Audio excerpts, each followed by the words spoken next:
40 घंटे से ज्यादा बीत चुके हैं और अब तक विमान का कुछ अता पता नहीं। कई देशों के प्लेन, वॉरशिप और यहां तक कि पनडुब्बियां भी जांच में जुटी हैं, लेकिन विमान का मलबा अब तक नहीं मिल पाया है। इस बीच 2 यात्रियों के चोरी किए गए पासपोर्ट पर एक साथ टिकट खरीदकर यात्रा करने से मामले में आतंकवाद की बू आने लगी है। FBI की टीम मलेशिया के लिए रवाना हो चुकी है, तो वहीं मलेशियन एयरफोर्स ने कहा है कि हो सकता है प्लेन ने वापस कुआलालंपुर का रुख किया हो। इन सबके बीच यात्रियों के रिश्तेदार बेहद परेशान हैं। 多长时间？从早上起6点10分到现在多长时间？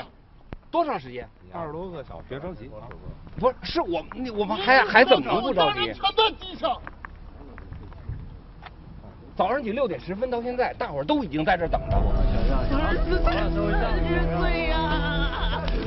लापता विमान में सवार यात्रियों के घर वालों का इंतजार जैसे जैसे लंबा हो रहा है, इनके सब्र का बांध टूटता जा रहा है।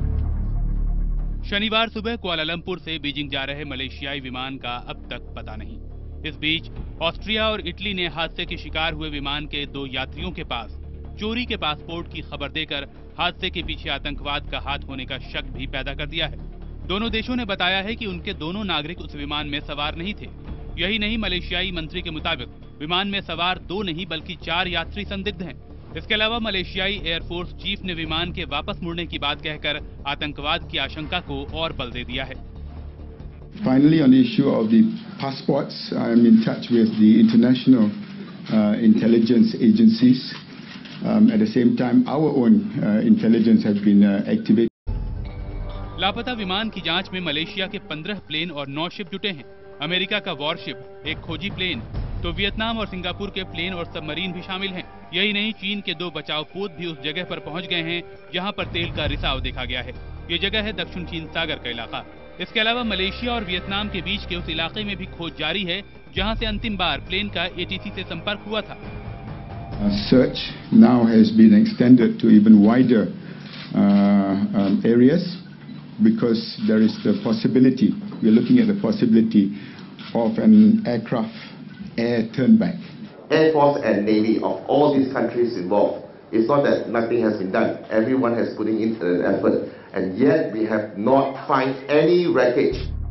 विमान के ब्लैक बॉक्स के मिलने के बाद ही ये साफ हो सकेगा कि विमान तकनीकी कारणों से हादसे का शिकार हुआ या फिर कहीं आतंकवाद तो हादसे की वजह नहीं। आपको बता दें कि कुआलालंपुर से उड़ान भरने के 2 घंटे बाद ही विमान का एयर ट्रैफिक कंट्रोल से संपर्क टूट गया था। लापता विमान के यात्रियों की सूची के मुताबिक भारतीय यात्रियों में विनोद कोलेकर, चेतना कोलेकर, स्वानंद कोलेकर, चंद्रिका शर्मा और क्रांति शीर्षत शामिल हैं। 5 भारतीयों के अलावा प्लेन में चीन, मलेशिया, इंडोनेशिया, ऑस्ट्रेलिया, अमेरिका समेत कुल 14 देशों के नागरिक सवार हैं। Bureau report, IBN 7।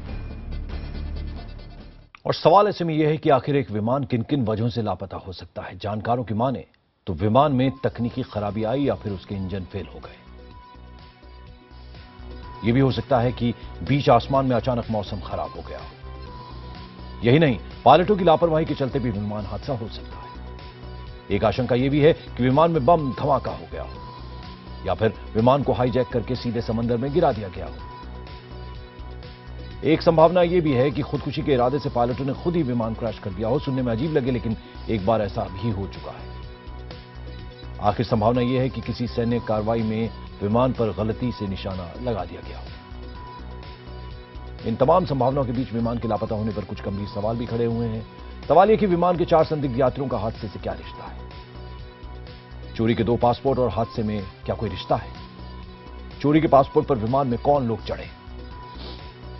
चोरी के पासपोर्ट पर विमान में जाने का मकसद क्या था? क्या विमान को हाईजैक करके क्रैश कराया गया?